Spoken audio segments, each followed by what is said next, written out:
Hello children, let me welcome you to the virtual class of the Brihan Mumbai Mahanagar Palika. My name is Shraddha teacher. Children, we are in the middle of this COVID-19 pandemic, and because of that we are not able to go to school, but that doesn't mean we are going to stop learning. So we are going to do many lessons which are very interesting from your textbook through the virtual class here. So let us do a lesson in English today. Our lesson for today is a lesson in standard 9th.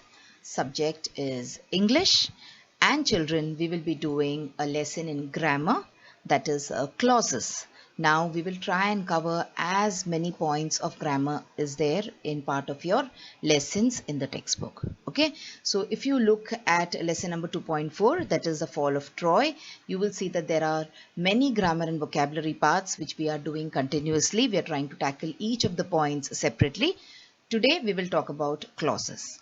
Now when we talk about clauses is a very vast topic. Okay children, you have to know what are the two main types of clauses, and then what are the types of subordinate clauses. So we will take this lesson slowly. We will try and understand it in totality.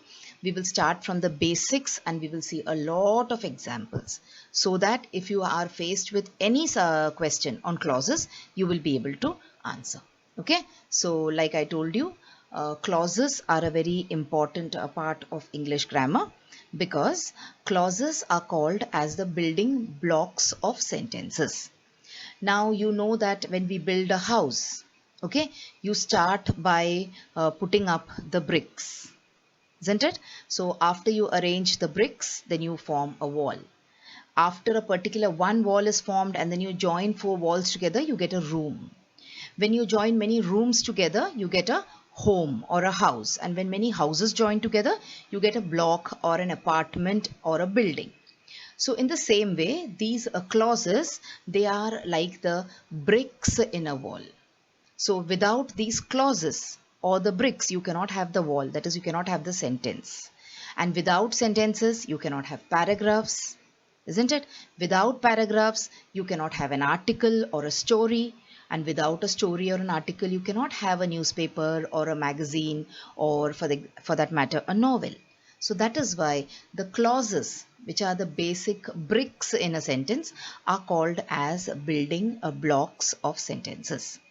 So we should have a clear understanding about what are clauses and how can you differentiate clauses from another concept called as phrases, which are very close to what clauses are, but they are different. Okay, so all those things we will talk about today. We will talk a little bit about sentences and many other things which come up. So any point comes up, we will talk about that point and then we will proceed. Okay, so this is going to be an interesting lesson. So come on, pay attention, and also you can take down certain points if you want to. So this video is totally for your use as you like to use it. So you can pause it and you can take down a few sentences. You can stop the video if you feel that no, this is not what I want to learn now, and go back later. All right, so you have full freedom to study at your own pace using this video. If you have not understood a concept, you can again go back and you can see the video once again. All right children, so let us start. And like I told you, this is a part of the grammar in the lesson The Fall of Troy part 1, which is lesson number 2.4 in your English textbook. And if you see, this is the question which appears in your textbook on page number 43, where they've asked you to underline the clauses in the above sentences. So unless and until you know what a clause is, unless and until you know what are the different types of clauses, it is very difficult for you to underline it. All right, so come on, let's move on and let us see what are clauses and how you will differentiate between the various clauses, etc. So let's start by understanding what a clause is. So a clause, children, in language is a part of a sentence that contains a verb. So this is one basic idea. Okay, so it is that part of the sentence which contains a verb. That means a sentence can have different parts, but a particular part of the sentence where there is a verb is called as a clause. Now, before we move on, I told you whenever a point comes up, whether you know it or whether you don't, we will revise it and then we will go ahead. So in this, we have 2 points to talk about. That is, we said in language, a clause is a part of the sentence that contains a verb. So let us try and understand what a sentence and what a verb is. I'm sure you already know this. You are in standard 9th now. So we all know what the meaning of a sentence is. We all know what the meaning of a verb is.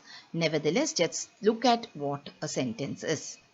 So a sentence is a combination of words arranged in such a manner that it expresses a complete sense or meaning. Okay, so sentence means nothing but words. Now these words are arranged in such a way, in such a manner that there is a complete meaning to this set of words. Now why I say arranged in an order? Because see, suppose I want to say the word I like to read. Now this is a set of words. It is arranged in a particular manner. If I say read like to I, then these are the same words, but they are arranged in a haphazard manner, not a proper manner. Okay, so that is why there is no meaning. So it is very essential that you have words which are meaningful and they are also arranged in a proper manner. Okay, so this is what a sentence is. Let us look at certain examples of sentences now here. So I come is a sentence. All right, you must be wondering that this is just 2 words, but yes, it is a sentence. See why it is a sentence? Because it has got words in it and it is arranged in such a manner that there is a complete meaning to the sentence. It is nowhere said that a sentence cannot contain 2 words. The next sentence, the boy cried. Again, a small sentence but a meaningful one. Canada is a rich country. The girl ran into her bedroom. Some students like to study in the morning. So there are 2 things that you need to note over here. One is there is no limitations on the number of words in a sentence. A sentence can contain 1 word very seldom, but 2 words, more than 2 words. There are really long sentences also, which we will learn when we talk about sentences in a particular lesson.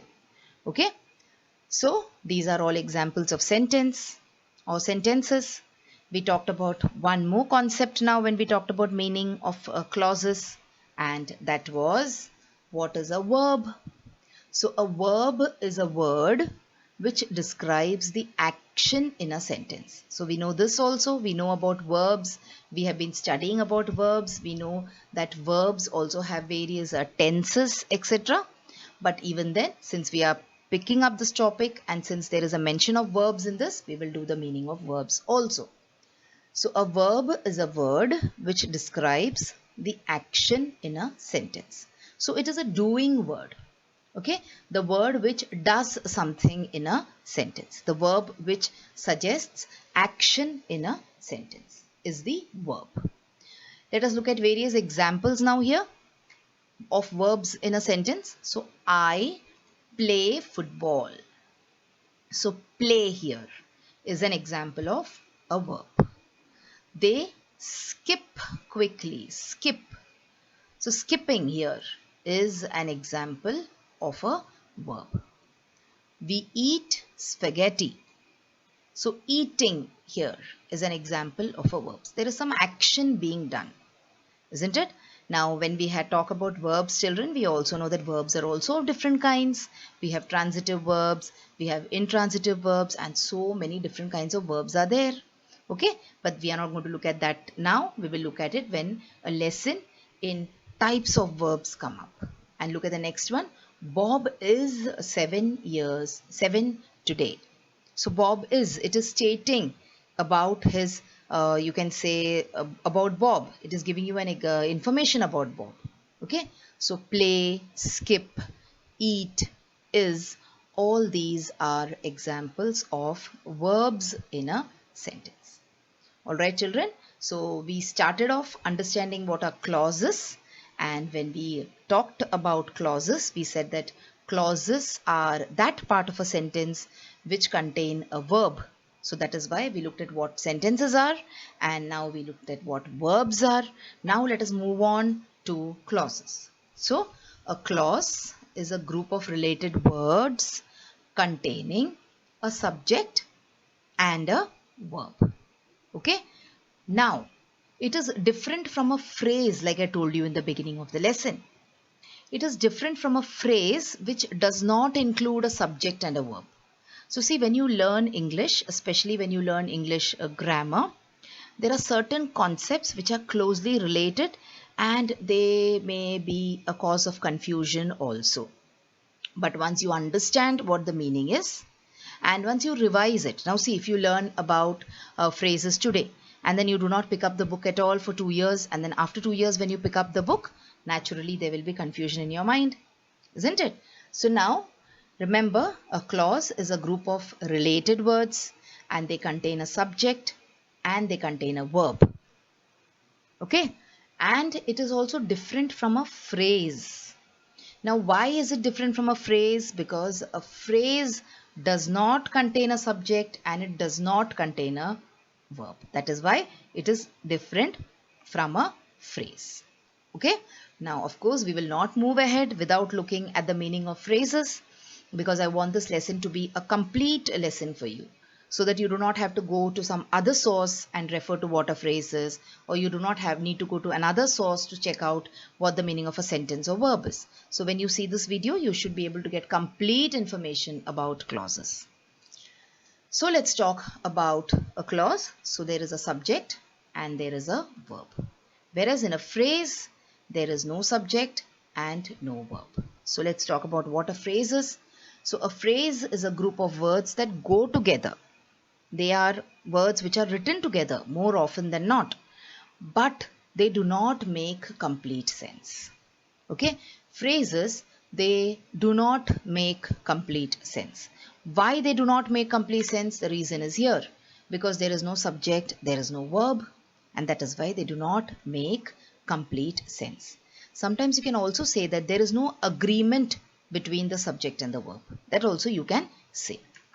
Okay, so see, a phrase is a group of words that go together but do not make complete sense. They act as a part of a sentence part. Okay, phrases act as parts of a sentence.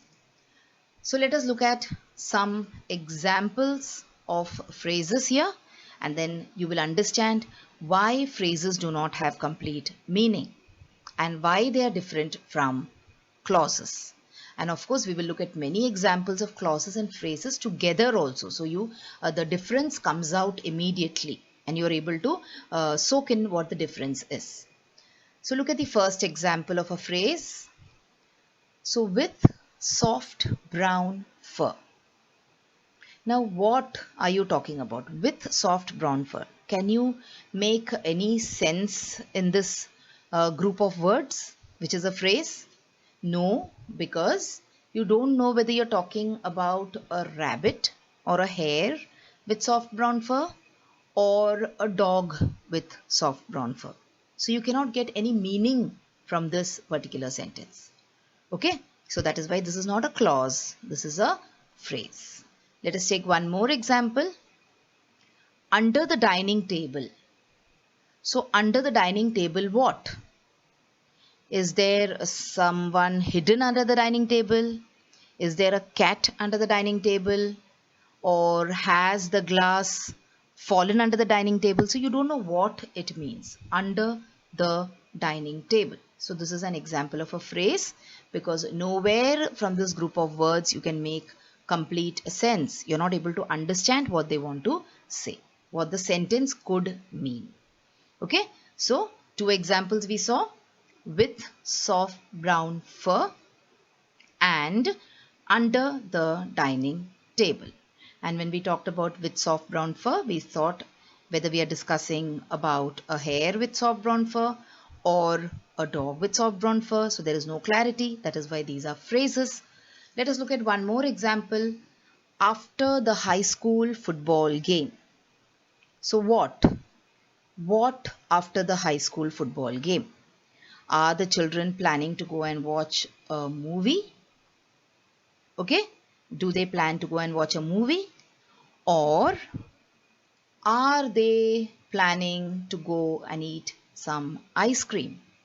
So after the high school football game, what? We do not have any clarity in meaning.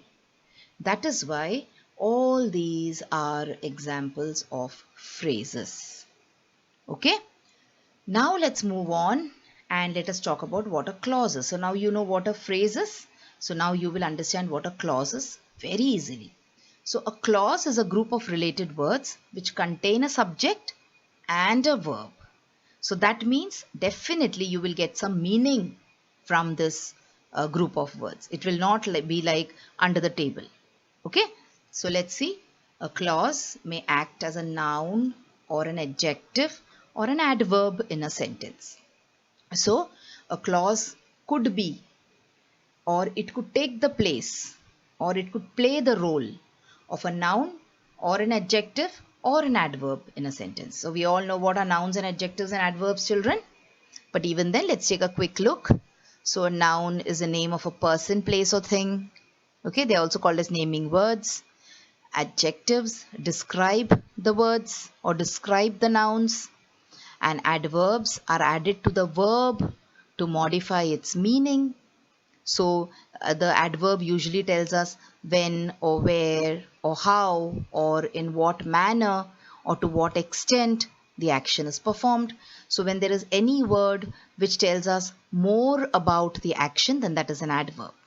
So a clause may be a noun clause, or it could be an adjective clause, or it could be an adverb clause. So if the clause acts like a noun, then it is a noun clause. If the clause acts like an adjective, then it is an adjective clause. And if the clause acts like an adverb, then it is an adverb clause. And when we talk about adverb, now we know that there is when, where, how in the adverb, isn't it? So when it is when, then it is adverb clause of time. When it is where, then it is adverb clause of place. When it is how, then it is adverb clause of manner, and so on. So you see now how the picture becomes clear, because when we talk about clause, you hear so many things. You must have heard so many words related to clause. Noun clause is there, then adjective clause is there, then adverb clause of time is there, and there is a big confusion in your head. But I hope the confusion is cleared now, because the clause may act as a noun, it may act as an adjective, or it may act as an adverb in a sentence. And depending on how it acts, it may be called by that particular name. Okay, so this was about some more information about clauses. Let us move on and let us see what the difference is between a clause and a phrase. Now children, even in science you will see such questions. Differentiate between. So when you differentiate between two things, they become clear to you. Because of the differences, you come to know, yes, this is this and this is this. So the idea becomes more clear. That is why we say differences, finding out the differences makes the idea or makes the concept clearer. Okay, so that is why we are finding out the differences between clauses and phrases here. So what is a clause? The clause must contain both a subject and a predicate or a verb. Okay. For example, they studied for the test. So they is the subject, studied for the test is the predicate, and studied here is the verb. What about phrases? The phrases, they do not require a subject or a predicate. So they do not have meaning also that way. So the phrases do not require a subject or a predicate. Let's look at an example of a phrase, eating an apple. So it is like brown fur. It is like under the table. Okay, eating an apple. So what? Eating an apple is good for health, or he was eating an apple. So we do not know what. Okay, so this is an example of a phrase. So I hope now the idea of clauses and phrases are clear to you. Let us look at a few more examples. See, when she forgot her car keys. So say she forgot her car keys. Complete meaning. There is a subject which is she and there is a predicate. Predicate means there is a verb plus the object. Forgot her car keys. Things took a turn for the worse. Things is the subject and took a turn for the worse is the predicate. Where took is the verb and turn for the worse is the object. Okay. Look at the phrases now. They do not require a subject or predicate, I told you. So without her parents' blessings. So there is no subject here and there is exactly no, you can say verb also here, isn't it? Here blessing is a noun. You're not blessing someone. Here blessing is parents' blessing. That is, it is a noun. So there is no predicate here. There is no subject here. So it is a phrase. After the earthquake, same example, same conditions. There is no subject and there is no verb. So this stands for a phrase or this qualifies as a phrase. So this was about the difference between clauses and phrases. Now in this part of the lesson, children, we will try and see what are the types of clauses, out of which we will try and see what are main or independent clauses. The remaining part, that is subordinate clauses or dependent clauses, along with the types, we will see in the next video. Okay, because we are doing things in great detail and that is why it requires time. So let us now go to the part of the lesson where we will talk about the main clause. Or what is the meaning of the main clause? So when you say main means just like that in ordinary language. What does main mean? Main means something which is important, isn't it? Something on which everyone else depends. So who's the main person in your house? It's your mother. Okay, because everyone else depends on your mother. You could say it's your father also. But the main person, the main people are the people on which everyone else depends. So the main clause is also the clause which is sometimes called as an independent clause. So the main clause does not need others. For example, your mother and your father, they can survive on their own. They do not need you, right?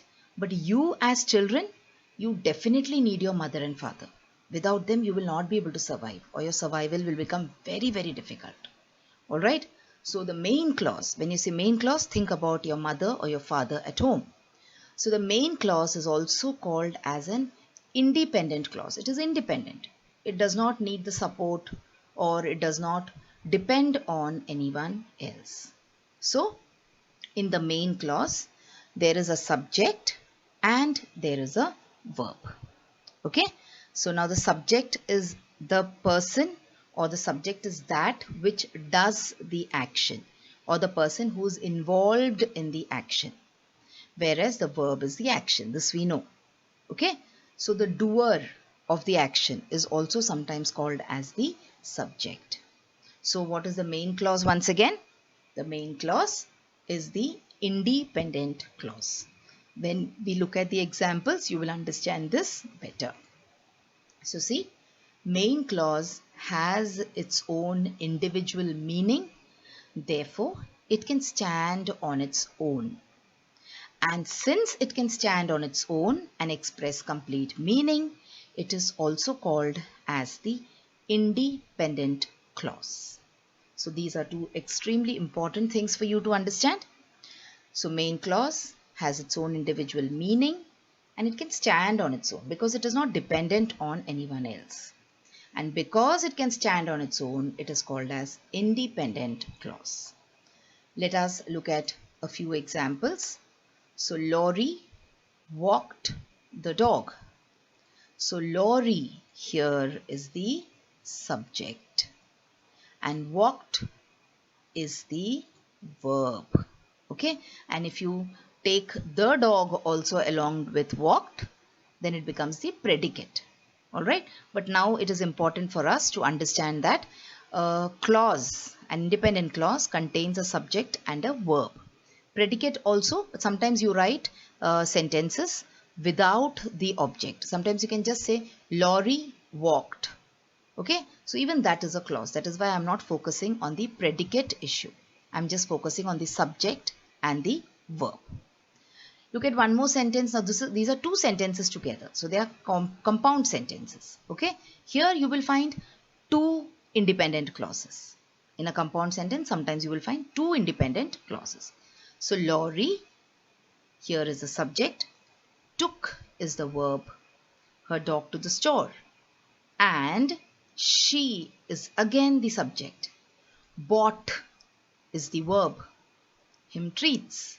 So see here, in one particular sentence, you have two independent clauses. Alright, so this also could happen. So what is an independent clause? An independent clause is a group of words which have a subject and a verb or a predicate, as you can say, and they express complete meaning. Okay, so in short, if someone tells you to explain what a main clause is, now a main clause is also called as an independent clause. Okay, so if someone tells you to explain what a main clause is, what will you say? Every main clause will follow this pattern. What is the pattern? There will be a subject and there will be a verb. Don't get confused with the predicate, because just explained why we do not say predicate all the time, why we say verb all the time. Okay, so subject plus a verb.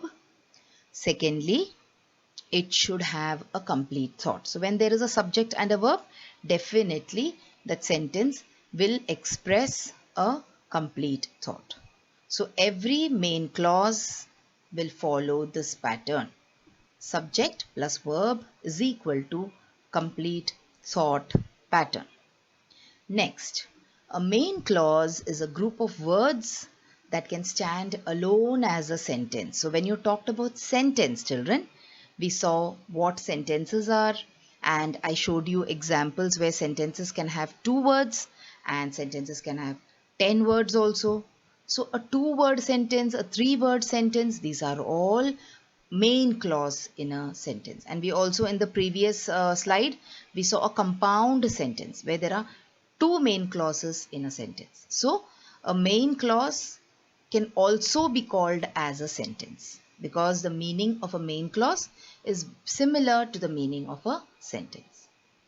Every sentence must have at least one main clause, naturally, because in a sentence, if there is a subject and a verb, only then the sentence will have meaning, isn't it? And if there is no subject, no verb in a sentence, it does not become a sentence at all. So every sentence must have at least one main clause. Otherwise, you will have a sentence fragment. Fragment means a sentence in pieces which does not have any meaning. Okay, children. So this was about main clauses.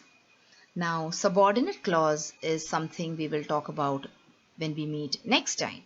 Because when we talk about subordinate clauses, we saw the introduction today. We will have to learn about what are subordinate clauses, and there are so many types of subordinate clauses as well. So let us reserve that for the next video. So in today's video, children, we talked about clauses in particular. We also saw the meaning of what a sentence is. We saw the meaning of what a verb is. Okay, we saw the meaning of phrases also, because phrases and clauses are sometimes mistaken. People mistake phrases for clauses and vice versa. So we saw what the meaning of phrases are also, and we saw many examples of phrases, and so that the idea of clauses becomes clear to you. And then we talked about what a main clause is. Okay, we tried to understand the meaning of a main clause with various examples. And so let me end this lesson on the note that when we meet next time, we will be talking about the subordinate clauses, or we also call it as the dependent clauses. So children, now you have watched the video. So after you watch the video now, you will have to complete a few simple tasks. Now you might have watched the video on your computers or your laptops or your mobile phones. Now, after you watch the video, what will you do? You will please go to the description box which is given below the video.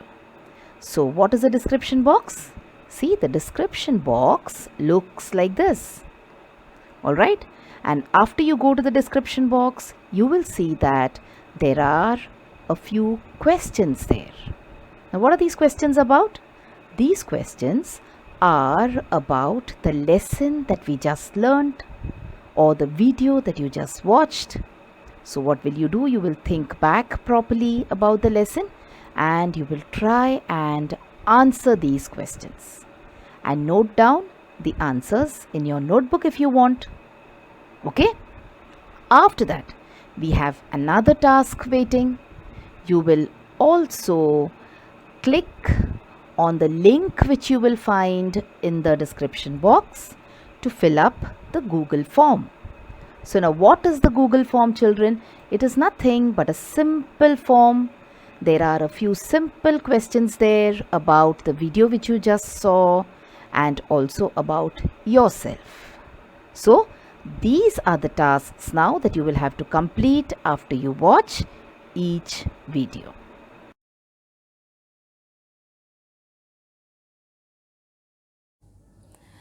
So children, wasn't that a very interesting lesson? I'm sure you learnt a lot of new things in this lesson. If you have liked this video, please hit the like button and also subscribe to my video so that you will get to see all the videos which I keep posting regularly.